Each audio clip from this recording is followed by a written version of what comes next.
নমস্কার বন্ধুরা, ঈশ্বরতত্ত্ব ইউটিউব চ্যানেলে আপনাদের সকলকে স্বাগত। আজকের কাহিনী খুবই শিক্ষামূলক ও জ্ঞানবর্ধক হতে চলেছে। আজকের কাহিনীর মাধ্যমে আমরা জানতে পারবো যে এমন কোন তিনটি জিনিস জীবনে কখনোই কাউকে বলতে নেই, বা এমন কোন তিনটি জিনিসের সঞ্চয় আমাদের সারা জীবন করে রাখা উচিত, যাতে বৃদ্ধ বয়সে আমাদের কখনোই কোনো সমস্যায় না পড়তে হয়। যেমন বীজ বপন করবেন ঠিক তেমনই ফসল আপনি কাটবেন। অর্থাৎ আমরা জীবনে যেমন কাজ করব ঠিক তেমনই কিন্তু আমরা তার ফল পাবো। আমরা যদি কোনো ভালো কাজ করি তাহলে জীবনে আমরা তার ভালো ফল অবশ্যই পাবো, আর যদি খারাপ কাজ করি তবে তার খারাপ ফলও কিন্তু আমাদের পেতে হবে। আমরা যদি কারোর সঙ্গে অন্যায় করি, কারোর সঙ্গে অবিচার করি, তাহলে হয়তো একবারের জন্য সে ব্যক্তিটি আমাদের ক্ষমা করে দিতেও পারেন, কিন্তু ঈশ্বরের আদালতে কখনো ক্ষমা হয় না। তাই ঈশ্বর কিন্তু আমাদের তার নিজের মতো করে শাস্তি দিয়ে দেবেন। আজকের কাহিনীটি আমাদের এই সমস্ত কিছু শিক্ষা দেবে। তাই কারোর ক্ষতি করার আগে, কারো খারাপ করার আগে এই কাহিনীটি অবশ্যই একবার হলেও আপনাকে শোনা উচিত। আজকের এই কাহিনীটি হলো এমন একটি বৌমার যে ষড়যন্ত্র করে তার বৃদ্ধ শ্বশুরকে ঘর থেকে বাইরে বার করে দিল। আজকের এই কাহিনী কলিযুগের এমন এক ছেলের কাহিনী যে নিজের সুখ স্বাচ্ছন্দ্যের জন্য পিতাকে বৃদ্ধাশ্রমে পাঠিয়ে দিয়েছিল। অথবা এটাও বলা যেতে পারে যে তাদের অত্যাচারের কারণে বৃদ্ধ শ্বশুর, বৃদ্ধ বাবা ঘর থেকে বেরিয়ে যেতে বাধ্য হয়েছিল। অমিতবাবু চোখে জল নিয়ে নিজের ঘরে বসেছিলেন আর দেওয়ালে টানানো নিজের মৃত স্ত্রীর ছবিটিকে দেখছিলেন। নিজের স্ত্রীর সঙ্গে কাটানো সুখের মুহূর্তগুলোর কথা মনে করছিলেন। ওনার দু চোখ দিয়ে নিরন্তর অশ্রুধারা বয়ে চলেছিল। স্ত্রী ছেড়ে চলে যাওয়ার পর ওনার পুরো জীবনটা যেন একটা বোঝার মতো মনে হচ্ছিল। আজ সকাল থেকেই হঠাৎ অমিতবাবুর পেটে খুব ব্যথা শুরু হয়ে গেল। তার শরীরটাও খুব একটা ভালো ছিল না। উনি বারবার বমি করছিলেন। হতে পারে বাসি খাওয়ার জন্যে ওনার শরীর এতটা খারাপ হয়ে গিয়েছিল। ওনার ছেলে বিজয়ও ততক্ষণে অফিসে চলে গেছিল। অমিতবাবু তার বৌমাকে বললেন, বৌমা, বিজয়কে তাড়াতাড়ি বাড়ি আসতে বলো।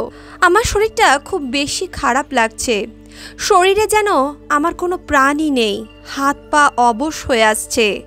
অমিতবাবুর এমনটা বলা মাত্রই তার বৌমা শিলা হঠাৎ করেই তার উপরে অত্যন্ত ক্রুদ্ধ হয়ে পড়ল।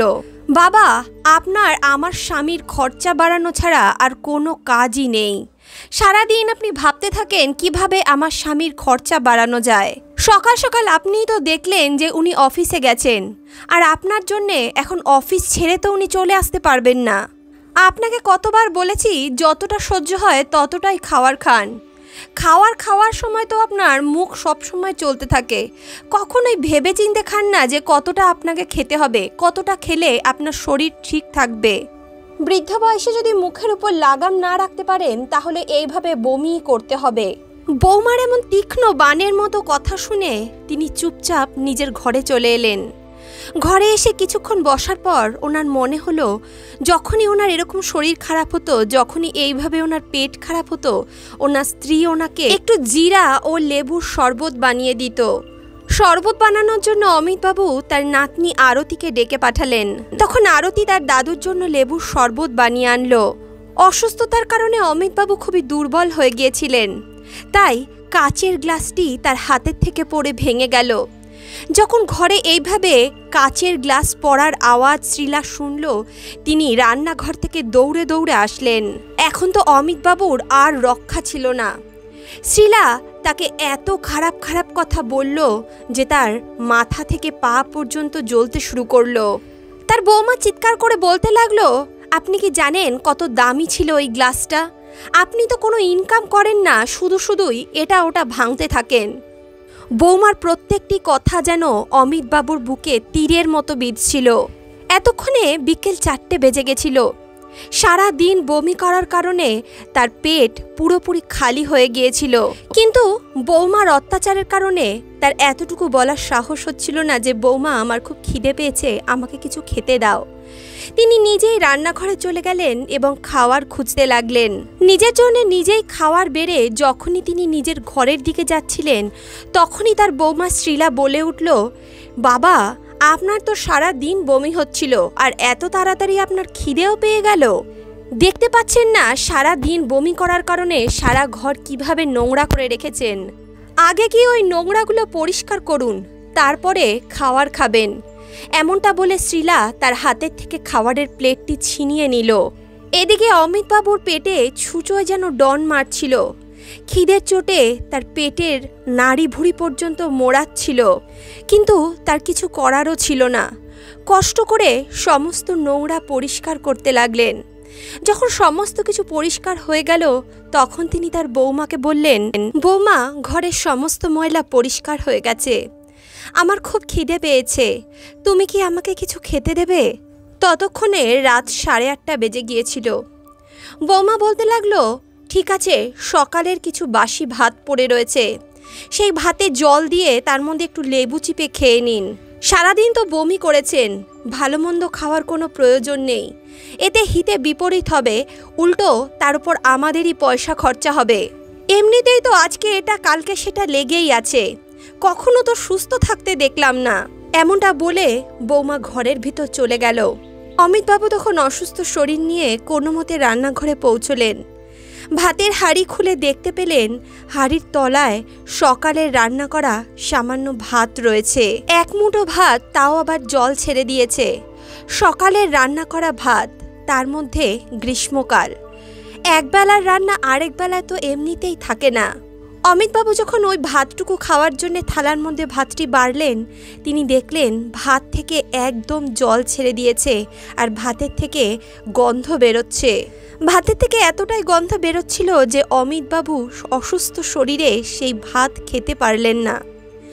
কোনো মতে তিনি সামান্য একটু জল খেয়ে আবারও নিজের ঘরে নিজের বিছানায় গিয়ে শুয়ে পড়লেন। সারাদিন বমির কারণে শরীরটা খুবই অসুস্থ লাগছিল তার মধ্যে ভাতের একটা দানাও তার পেটে পড়েনি। পেটের মধ্যে যেন মোচড় দিচ্ছিল। কিছুক্ষণ পরপরই জল খেতে লাগলেন আর ভাবতে লাগলেন জল খেয়ে হয়তো তার পেটের খিদাটা মিটে যাবে, কিন্তু জল খেয়ে কি আর পেটের খিদা মেটে? কিছুক্ষণ পর অমিতবাবু ভাবলেন যে রান্নাঘরে যদি কিছু মুড়ি থাকে তাহলে মুড়ি খেয়েই তিনি রাতটা কাটিয়ে দেবেন। এমনটা ভেবেই তিনি রান্নাঘরে গেলেন, কিন্তু রান্নাঘরে গিয়ে দেখলেন রান্নাঘরে মুড়ির ভাণ্ডতে একটু মুড়িও নেই। কিছুক্ষণ পর ছেলে কাজের থেকে বাড়ি ফিরল। বৌমা তখন ছেলের ব্যাগটিকে নিয়ে ঘরের ভিতর গিয়ে রাখল আর ছেলেকে এক গ্লাস জল দিল। কিছুক্ষণ নিজেদের মধ্যে গল্প করার পর তাদের রাতের খাওয়ার সময় হয়ে গেল।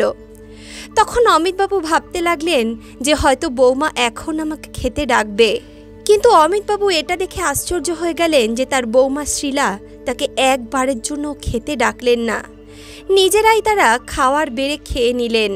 অমিতবাবুর ছেলে বিজয় একবার তার বাবার কথা অবশ্যই জিজ্ঞেস করেছিল, বলেছিল বাবা কেন খেতে আসলো না, বাবাকে খেতে ডাকো।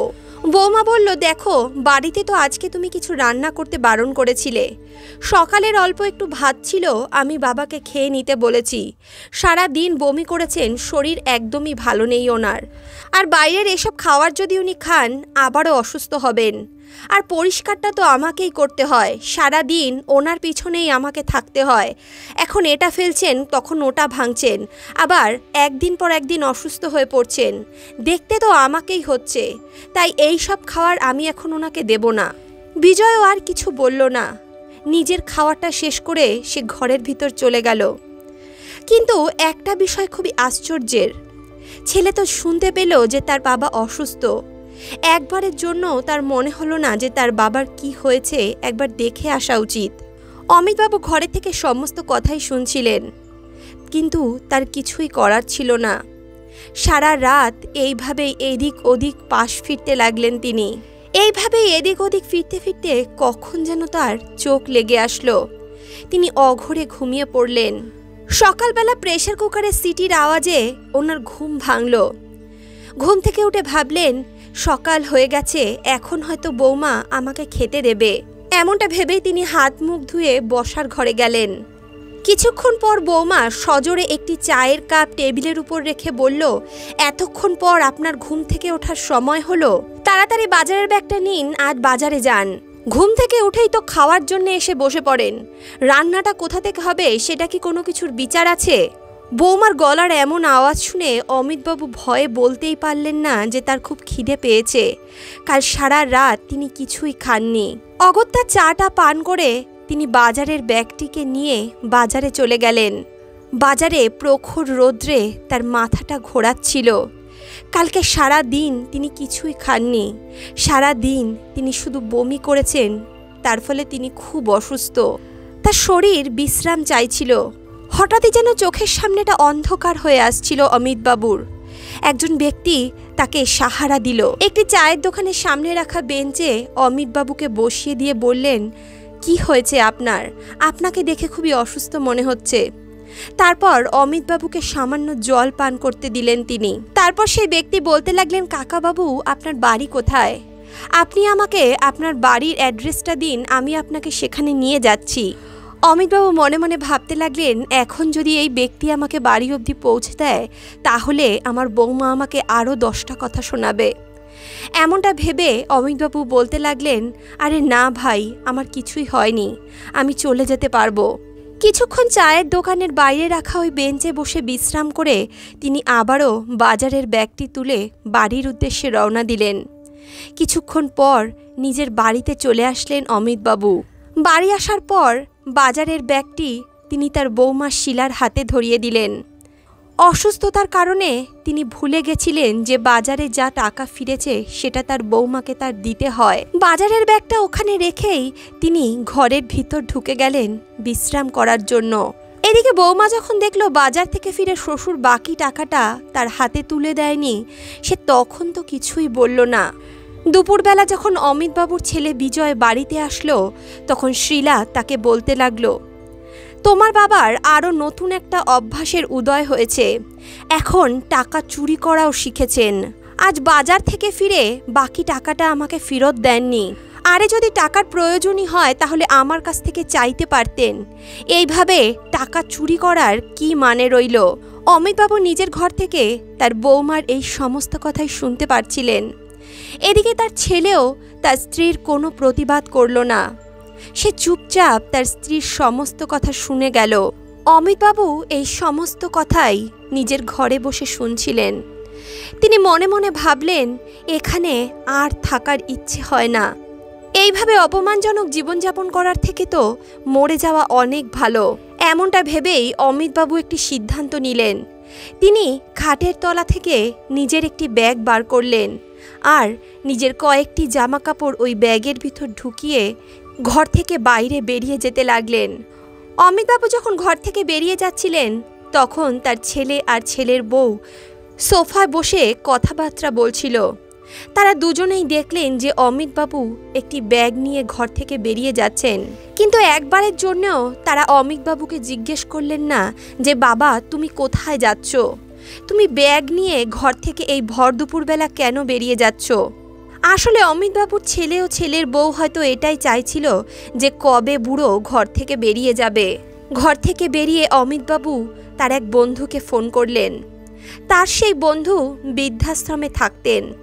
তখন তিনি তার বন্ধুকে ফোন করে বললেন, অনিল, আমিও আজ থেকে বৃদ্ধাশ্রমে তোমার সঙ্গে থাকব। অমিতবাবুর বন্ধু অনিল বলতে লাগলো, কেন ভাই, তুমি এমন কথা কেন বলছো?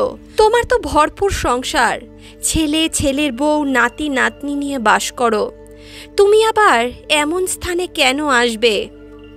অমিতবাবু কাঁপা কাঁপা গলায় বলতে লাগলেন, না অখিল, আমার আর এখানে থাকতে ভালো লাগে না। অনেক তো হলো সংসার জীবন, আর ভালো লাগছে না। এখন একটু একা একা থাকতে ভালো লাগে। একটু একা থেকে দেখি না জীবনটা কেমনভাবে কাটানো যায়। এমনটা বলেই অমিতবাবু সেই বৃদ্ধাশ্রমের কাছে উপস্থিত হলেন। তারপর থেকে অমিতবাবু সেই বৃদ্ধাশ্রমেই থাকতে শুরু করলেন। সেখানে অন্যান্য ব্যক্তিদের সঙ্গে তার দিনটা খুব ভালোভাবেই কেটে যেত। কিন্তু যেই রাত হতো যখন তিনি একা থাকতেন তখন তার পুরনো দিনের সমস্ত কথাগুলো মনে পড়ে যেত। কিভাবে নিজের রক্ত জল করে আমার ছেলেকে আমি মানুষ করলাম, নিজে না খেয়েও তাকে খাইয়েছি, সে যখন যেটা চেয়েছে তাকে সেটা এনে দেওয়ার চেষ্টা করেছি, নিজের পছন্দের মেয়ের সঙ্গে তাকে বিয়ে দিয়েছি। আজ দেখো বাবার অসুস্থতায় একবার জিজ্ঞেস করার প্রয়োজনও সে বোধ করে না যে বাবা তুমি কেমন আছো। আমি তো তাদের চোখের সামনে এই ব্যাগ নিয়ে বেরিয়ে এসেছিলাম, কিন্তু একবারের জন্যও তারা আমাকে জিজ্ঞেস করলো না যে এই ভর দুপুরে তুমি ব্যাগ নিয়ে কোথায় যাচ্ছ। এত দিন হয়ে গেল আমি বাড়ি ফিরলাম না, একবারও জানতে চাইলো না যে আমি বেঁচে আছি কি মরে গেছি।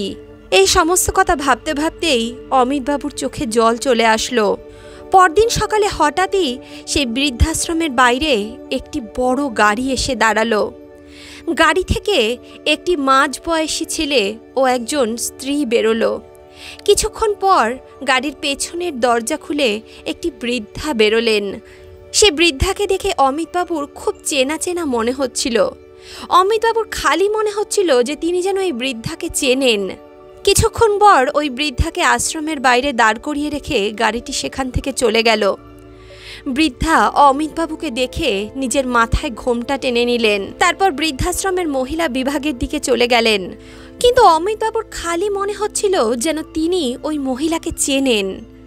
বৃদ্ধাশ্রমে প্রত্যেকেরই নিজস্ব নিজস্ব কাজ থাকে। কেউ বৃদ্ধাশ্রমে গাছ লাগান তো কেউ গাছের পরিচর্যা করেন, কেউ আবার অন্য কোনো শিল্পকলায় নিজেকে ব্যস্ত রাখেন। সেই বৃদ্ধাও বাগান পরিষ্কার করছিলেন। এইভাবেই বাগান পরিষ্কার করতে করতে হঠাৎই তার মাথা থেকে কাপড়টি সরে যায়। দৈবযোগে সেই সময় অমিতবাবু সেখান থেকে যাচ্ছিলেন। হঠাৎই তিনি দেখতে পেলেন বৃদ্ধার মুখটি। বৃদ্ধার মুখ দেখে অমিতবাবুর পায়ের তলা থেকে মাটি সরে গেল। তিনি ভাবতে লাগলেন, ইনি এখানে কি করছেন? এনার তো ভরপুর সংসার রয়েছে, তাও এনাকে বৃদ্ধাশ্রমে কেন থাকতে হলো? এমনটা ভেবেই অমিতবাবুর চোখে জল চলে এলো। হঠাৎই অমিতবাবুর বন্ধু অখিলবাবু অমিতবাবুকে ডাকতে আসলেন। বললেন, অমিত তুমি এখানে কি করছো? সকালের জল খাওয়ার সময় হয়ে গেল, তাড়াতাড়ি চলো। অমিতবাবু বলতে লাগলেন, এই তো এক্ষুনি যাচ্ছিলাম। তারপর অমিতবাবু যখন সকালের জল খাওয়ারের টেবিলে বসলেন, তিনি বারবার সেই বৃদ্ধা মহিলাকে সেখানে খুঁজতে লাগলেন। তিনি কয়েকজন ব্যক্তিকে জিজ্ঞেস করলেন, কাল যেই বৃদ্ধা মহিলা এখানে এসেছিলেন তিনি আজকে জল খাওয়ার খেতে কেন আসলেন না? তারা জানালেন, আসলে উনি খুবই দুঃখিত। উনি নিজের বাড়ির কথা মোটে ভুলতে পারছেন না। যখন থেকে এসেছেন তখন থেকে চোখের জলই ফেলে চলেছেন। সারা দিন উদাস হয়ে বসে থাকেন। তাই তো এখানে আমরা ওনাকে বাগান পরিচর্যার কাজ দিলাম। হঠাৎই বৃদ্ধাশ্রমের এক কর্মচারী অমিতবাবুকে ডেকে পাঠালেন। বললেন, অমিতবাবু আপনাকে বৈঠকখানায় ডাকা হয়েছে, তাড়াতাড়ি আসুন। অমিতবাবু বলতে লাগলেন, কিন্তু কেন ভাই, কি হয়েছে? বৃদ্ধাশ্রমের সেই কর্মচারী বলতে লাগলো, আপনার ছেলে, ছেলের বউ, ওর নাতনি আপনার সঙ্গে দেখা করতে এসেছে। অমিতবাবু মনে মনে ভাবতে লাগলেন যে এতদিন পর হঠাৎ তাদের আমার কথা কিভাবে মনে পড়ে গেল। চলো দেখা যাক কি ষড়যন্ত্র ওদের মনে চলছে। আসলে অমিতবাবুর পেনশনের টাকা তার অ্যাকাউন্টে ঢুকে গিয়েছিল, কিন্তু এই ঘটনা অমিতবাবু জানতেন না। তবে তার ছেলে এই ঘটনা ভালোভাবেই জেনে নিয়েছিল। তাই তার মনে হয়েছিল যে বাবাকে বাড়িতে নিয়ে আসা উচিত, যাতে বাবার সম্পূর্ণ টাকা আত্মসাৎ করা যায়। অমিতবাবু যখন বৈঠকখানায় গেলেন তখন দেখলেন যে অমিতবাবুর ছেলে ও তার বৌমা শিলা সেখানে বসে আছে। তার নাতনি তাকে এসে ছুট্টে জড়িয়ে ধরে বলল, দাদু তুমি কেমন আছো? তুমি বাড়ি চলো, কতদিন আমি তোমার সঙ্গে খেলা করি না। আমার তোমাকে ছাড়া একটু ভালো লাগে না দাদু। নিজের নাতনিকে তার চোখের সামনে দেখে অমিতবাবুর চোখে জল চলে এলো। তার বুকটা যেন ফেটে যাচ্ছিল। নিজের নাতনিকে জড়িয়ে ধরে বলতে লাগলেন, দিদি ভাই তুমি কেমন আছো? কতদিন তোমাকে দেখি না, তুমি ভালো আছো তো? হঠাৎ করে অমিতবাবুর ছেলে বলে উঠল, বাবা তোমাকে আর এখানে থাকতে হবে না, তুমি এক্ষুনি আমাদের সঙ্গে বাড়িতে চলো। ছেলের মুখে এমন কথা শুনে অমিতবাবু বলতে লাগলো, কি ব্যাপার, হঠাৎ করে আমাকে এত কেন ভালোবাসছো? মনে হচ্ছে আমার প্রতি তোমার ভালোবাসা একটু বেশি প্রকাশিত হচ্ছে। বৌমা শিলা বলতে লাগলো, না বাবা আপনি বাড়ি চলুন, অনেক দিন ধরেই আমরা ভাবছি আপনাকে এখান থেকে নিয়ে যাব, কিন্তু এ কাজে ও কাজে আর আশা হচ্ছিল না। নিজের বৌমার মুখে এমন কথা শুনে অমিতবাবু বলতে লাগলেন, কেন বৌমা, কি ব্যাপার? আমি যখন বাড়ি ছেড়ে চলে যাচ্ছিলাম তখন তো তোমাদের কারোর আমার কথা মনে পড়েনি। আমি কোথায় আছি, কিভাবে আছি, মরে গেছি কিনা বেঁচে আছি, এই কোনো কথাই তোমরা এতদিন জানতে চাওনি। তখন আজ আবার কি ঘটনা ঘটে গেল যে তোমাদের আমার কথা মনে পড়ল? অমিতবাবু ছেলে বলতে লাগলো, না বাবা, তুমি আমাদের সঙ্গেই থাকো। এইভাবে তুমি একা একা কেন থাকবে? বৃদ্ধ বয়সে তোমার কত কিছুর প্রয়োজন হতে পারে, ওষুধপত্রের দরকার হতে পারে, ডাক্তার বুদ্ধির প্রয়োজন হতে পারে। আমরা আর তোমাকে এখানে থাকতে দেব না, চলো আমাদের সঙ্গে বাড়িতে চলো। একবারের জন্য অমিতবাবু ভেবেছিলেন যে হয়তো সত্যি তার ছেলের বউর সুমতি হয়েছে। হঠাৎই অমিতবাবুর নাতনি তার কানে কানে বলে উঠল, দাদু তুমি তাড়াতাড়ি বাড়ি চলো। জানো, কালকে বাবা মা বলা বলি করছিল তোমার পেনশনের টাকা ঢুকেছে, তুমি না গেলে তারা সেই টাকাটা পাবেই না। সঙ্গে সঙ্গে অমিতবাবুর বুকের ভেতরটা ছাঁদ করে উঠল। তিনি যেন আকাশ থেকে পড়লেন, তার সমস্ত আশা চূর্ণ বিচূর্ণ হয়ে গেল। মনে মনে ভাবতে লাগলেন, এই কারণেই আমার ছেলে আমাকে বাড়ি নিয়ে যেতে এসেছে। হঠাৎই মেয়ে এমনভাবে তার দাদুকে এইসব কথা বলে দিল দেখে অমিতবাবুর ছেলের বউর মুখ চূর্ণ হয়ে গেল। অমিতবাবু তার ছেলের বউর দিকে এক দৃষ্টে তাকিয়ে রইলেন। তিনি মুখ থেকে কিছুই বললেন না, বরঞ্চ সেখান থেকে মুখ ফিরিয়ে চলে যেতে লাগলেন। কিছু দূর যাওয়ার পরই তিনি থমকে দাঁড়ালেন। অমিতবাবু তার ছেলে ও ছেলের বউর উদ্দেশ্যে বলতে লাগলেন, ভালোই হয়েছে তোমরা এসে গেছো, তোমাদেরকে আমি একটি খুব ভালো উপহার দিতে চাই, একটু এখানে দাঁড়াও, আমি এক্ষুনি সেই উপহারটা নিয়ে আসছি। এমনটা বলে অমিতবাবু বৃদ্ধাশ্রমের মহিলা বিভাগের দিকে চলে গেলেন। তারপর কিছুক্ষণ পর অমিতবাবু সেই বৃদ্ধা মহিলাকে তার বৌমা শ্রীলার সামনে দাঁড় করিয়ে দিলেন। বৃদ্ধা মহিলাকে দেখে তার বৌমার পায়ের তলা থেকে মাটি সরে গেল। সে দৌড়ে গিয়ে ওই বৃদ্ধাকে জড়িয়ে ধরে বলতে লাগলেন, মা তুমি এখানে কি করছো? তোমাকে এখানে কে রেখে গেল? আমি 2 দিন আগেও তো দাদা বৌদির সঙ্গে কথা বললাম, তারা বলল তুমি তীর্থযাত্রায় বেরিয়েছ। আমি কতবার তোমার সঙ্গে কথা বলার জন্য চেষ্টা করেছি, যতবার আমি বাড়িতে ফোন করেছি তারা আমাকে বলেছে তুমি তীর্থযাত্রায় বেরিয়েছ, তাই তোমার সঙ্গে এখন কথা বলা যাবে না। কিন্তু তুমি তো এখানে আছো, তুমি এখানে কি করে এলে? তখন সে মহিলা বলতে লাগলো, মারে, তোর দাদা বৌদি আমাকে আজ থেকে 1 মাস আগে এখানে রেখে গেছেন। তাদের আমাকে রাখার জন্য ঘর কম পড়ছিল, ঘরে তারা নতুন কাজের লোক রেখেছেন, আর তাকে থাকতে দেওয়ার ঘর চাই, তাই তো সেই কাজের লোককে ঘরে রেখে আমাকে ঘর থেকে বার করে দিয়েছে তারা।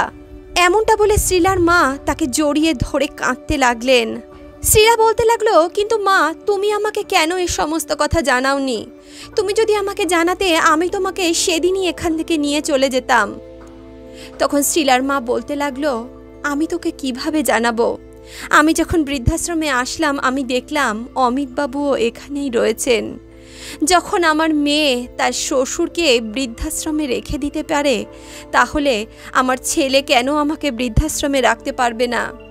আমার 2 ছেলে মেয়েই তো কুলাঙ্গার হয়ে জন্মেছে। একজন তার শ্বশুরকে ঘর থেকে বার করে দিয়েছে, আরেকজন তার মাকে ঘর থেকে বার করে দিয়েছে।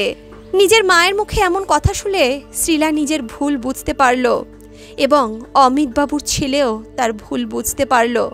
তারা দুজনই অমিতবাবুর পায়ে পড়ে গিয়ে বলতে লাগলো, বাবা আমাকে ক্ষমা করে দিন, আমি আর কখনো এমনটা করব না, আমাদের অনেক বড় ভুল হয়ে গেছে। আপনারা দুজন দয়া করে আমার সঙ্গে বাড়িতে চলুন, আমরা সকলে খুব আনন্দে মিলেমিশে থাকব। অমিতবাবু তখন তার ছেলেকে বলতে লাগলো, বাবা আমি আর এখান থেকে যাব না, অনেক তো থেকেছি সবার মাঝখানে, অনেক তো অত্যাচার সহ্য করলাম, অনেক কষ্ট সহ্য করলাম, এখন আমি একটু একা থাকতে চাই। বৃদ্ধ বয়সে আমি একা বাঁচতে চাই, নিজের ইচ্ছা নিজে পূরণ করতে চাই, আমার যা ইচ্ছা আমি এখানে করতে পারি, আমাকে কেউ কিছু বলার নেই। খিদে পেলে আমাকে এখানে বাসি ভাত খেতে হয় না, অথবা জল খেয়ে রাত কাটাতেও হয় না। বৃদ্ধ বয়সে অসুস্থ শরীর নিয়ে রোদে বাজারে বাজার করতেও যেতে হয় না। এখানে আমার সঙ্গে কথা বলার জন্য অনেক সঙ্গী সাথী আছে, আমি আর বাড়ি ফিরব না। এতটুকু বলে অমিতবাবু বৃদ্ধাশ্রমের ভেতরে চলে গেলেন। অপরদিকে শ্রীলার মাও শ্রীলার সঙ্গে না গিয়ে বৃদ্ধাশ্রমের মহিলা বিভাগের দিকে চলে গেলেন। অমিতবাবুর ছেলে ও ছেলের বউ চোখে জল নিয়ে বৃদ্ধাশ্রম থেকে বাড়ি ফিরে এলো। তারা জীবনে একটি বড় শিক্ষা পেয়েছিল। বন্ধুরা, বৃদ্ধ বয়সে আমাদের এই 3টি কথা সবসময় মনে রাখা উচিত। প্রথম হলো, বৃদ্ধ বয়সের জন্য যৌবন অবস্থা থেকেই সঞ্চয় করে রাখা উচিত, যাতে বৃদ্ধ বয়সে সন্তানের কাছে হাত না পাততে হয়। দ্বিতীয়ত, যতদিন বেঁচে আছেন নিজের ঘর বাড়ি, নিজের ধন সম্পত্তির অধিকার নিজের কাছেই রাখা উচিত, যাতে আপনার ধন সম্পত্তির লোভে পড়েও অন্তত আপনার ছেলে মেয়ে আপনার যত্ন করে। তৃতীয়ত, বৃদ্ধ বয়সে কখনোই নিজের ঘর ছেড়ে বৃদ্ধাশ্রমে যাওয়ার কথা চিন্তা করতে নেই, কারণ যেই ঘর আপনারা সারা জীবন কষ্ট করে বানিয়েছেন সেই ঘর অন্য কারোর হাতে তুলে দিয়ে আপনি কেন সেই ঘর থেকে বেরিয়ে যাবেন? যদি কাউকে বাড়ি থেকে বেরিয়ে যেতেই হয়, তবে যারা আপনার উপর অত্যাচার করছে তারা বেরিয়ে যাবে, আপনি নন। নিজেকে একটু কঠোর করতে শিখুন, দেখবেন সকলেই আপনার সম্মান করবে। আপনাদের জীবনেও যদি এমন কোনো সমস্যা থাকে, যদি এমন কোনো কাহিনী আপনাদের জীবনেও থেকে থাকে, তাহলে অবশ্যই আপনারা কমেন্ট বক্সে সেই কাহিনী আমাদেরকে লিখে জানাতে পারেন। আমরা আপনাদের কাহিনীগুলোকেও গল্পের আকারে প্রকাশ করব। বন্ধুরা, আজকের এই কাহিনী, আজকের এই প্রসঙ্গ যদি আপনাদের ভালো লেগে থাকে, তাহলে অবশ্যই ভিডিওটিতে একটি লাইক করুন। বন্ধু বান্ধব আত্মীয় পরিজনের সঙ্গে ভিডিওটি শেয়ার করুন, আর অন্তর্মন থেকে বলুন রাধে রাধে।